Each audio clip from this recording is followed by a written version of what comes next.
Good morning. And what time is it?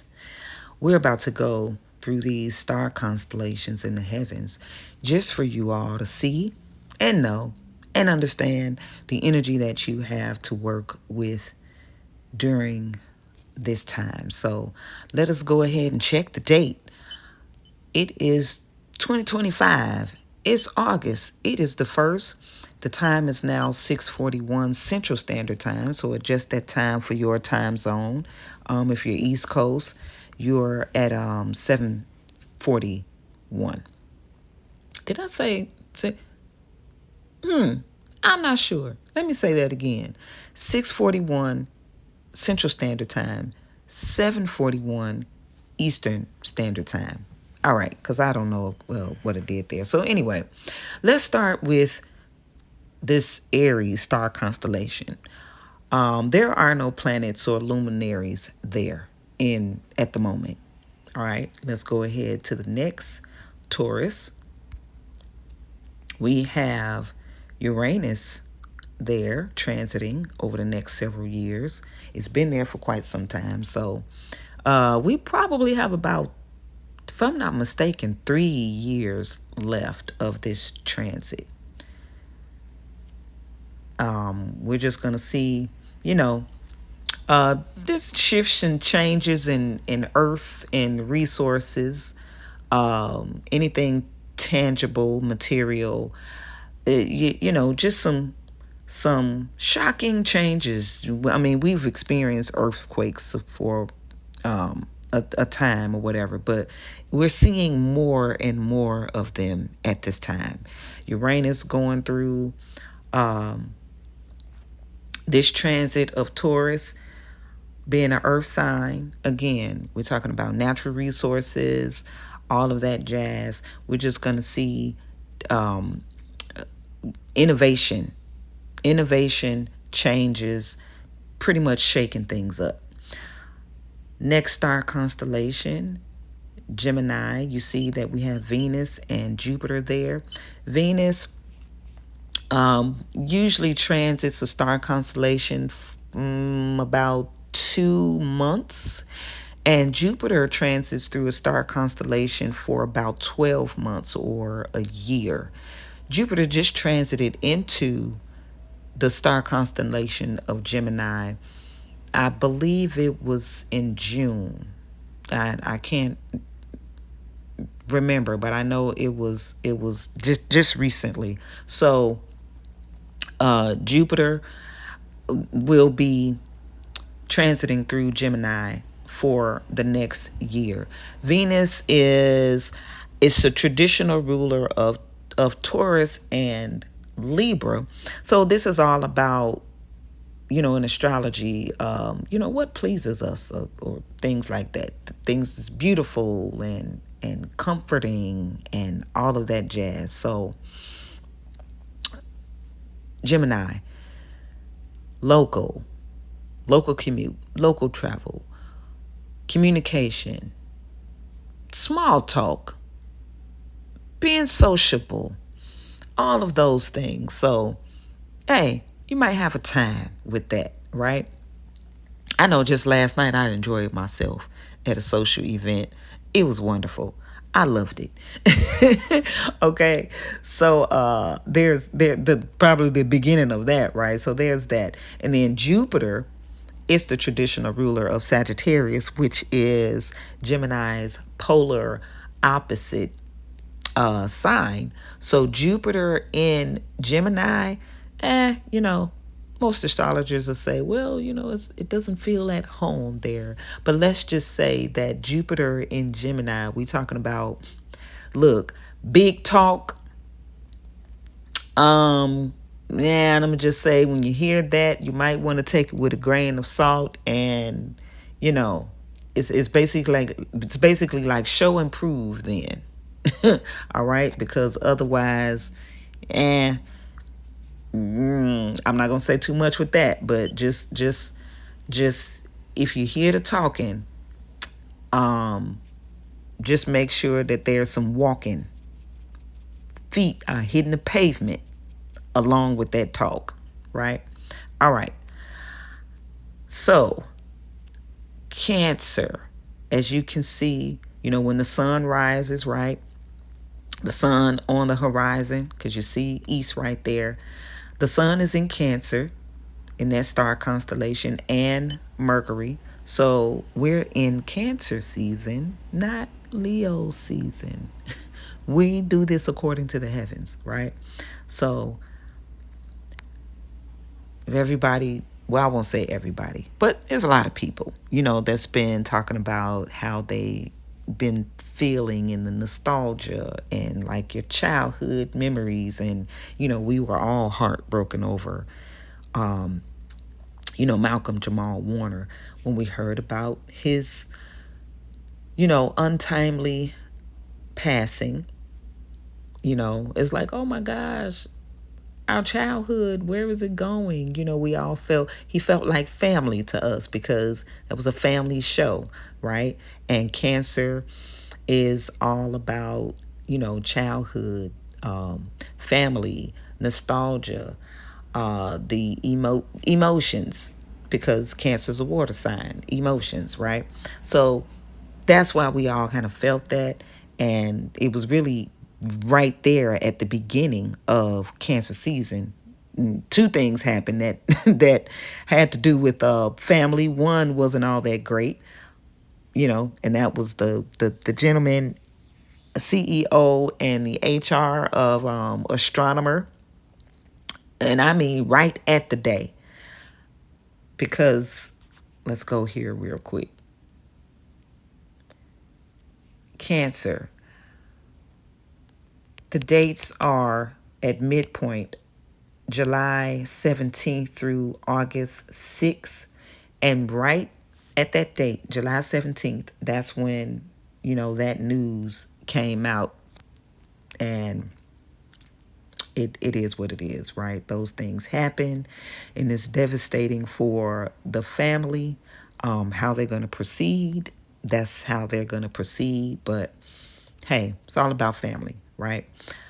So there you have it. That'll be over the next 30 days. And then Leo, nothing is there yet. Not yet, not yet, not yet, but it will be. So let's move on to, we did have Mars that was in Leo, but now Mars has moved or transited on to Virgo, right at the head of Virgo. And that first star is, hopefully I'm pronouncing this right, Zavi Java. Mars is there, right in Virgo. And then boom, we just had the moon, which is the fastest moving luminary in the heavens, but it's just coming out of Virgo and about to transit into Libra. So yeah, by the end of the day, the moon will be in that star constellation of Libra. And then we have this star constellation of Scorpio and Ophiuchus. It's not 13 signs. This is actually one whole sign. Western astrology leaves Ophiuchus out, but it's one whole constellation, okay, that has two parts. One is when you get that sting and the crushing of the head and the sting, and then the next is when you get the healing.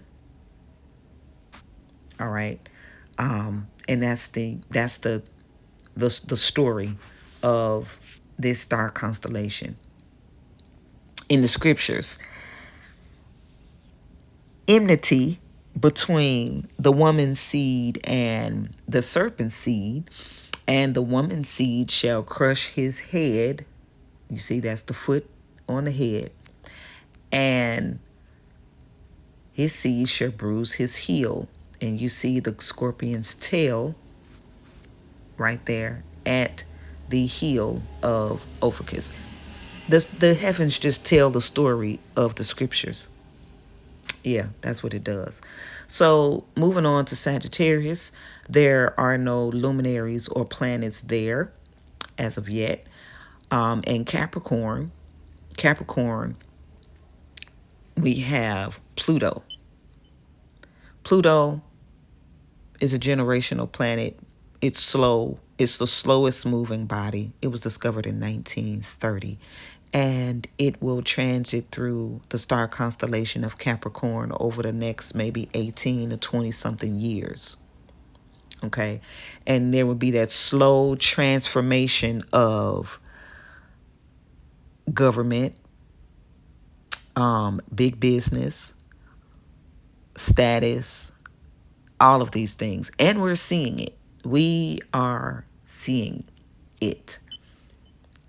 That's that first star that you see there that enters into that Capricorn star constellation. And boom, again, Pluto is there.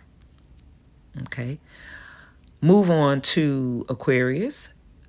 There are no planets or luminaries in the star constellation of Aquarius yet. We move on to the last. Did we do the others yet? Yeah, we did. The last star constellation being Pisces. And what do we have here? We have Neptune and Saturn. Neptune was assigned as the ruler of Pisces. Pisces have two rulers, Jupiter and Neptune. Neptune transits through a star constellation for about 14 years. And by it being the ruler, it's like a double dose of the Piscean energy. Dreams, visions. You see a lot going on with psychologists and prophets. It's your time to shine, right? It is. It's like you seeing like the rise of the psychologists and the rise of the prophets. And so there's that. And Saturn being conjunct Neptune. Saturn is the ruler of Capricorn and Aquarius. Aquarius has two rulers. It has Saturn and then the co-ruler of Uranus, because Uranus was discovered, I think, in 1858. So Capricorn, ruler Saturn. Saturn ruling Capricorn. Capricorn is the earth sign, and you see these 6 rings around a planet, right? It's representative of devil energy. But then also with that, Yahweh has his purpose, and the adversary can't do anything that Yahweh doesn't allow him to do. And that's almost kind of like the belt. When you acting up, so let me go ahead and get this belt. The adversary is the belt. So it's like, if you're doing what you should be doing, then you don't have to worry about the belt, right? But if you're not, here comes the belt. That's why Saturn has those 6 rings of that belt. But it's also, it's discipline, mastery, all of those things. It's that hard climb going up to master some things, okay? It brings the bones to it. So with Saturn being conjunct Neptune, visions, you have those visions, Yahweh is giving you, put the bones to it, build it, structure it, do what you need to do with it. Saturn transits through a star constellation for about 2.5 years. And so and this is the reason why, think about it. 2.5 years. Usually when you're working on like a degree, associate's degree, 2 years. Bachelor's, another 2 years. Master's, another 2 years. That's 6 years. PhD, another 2 years. That's 8 years. 8. That number 8. I know all about that number 8. My life path is 8. And I live an 8 life. I really do. I really, really do. You have to master the spiritual and material, and you don't let it go out of balance. If you put the more weight on the material and not the spiritual, you getting your butt handed to you.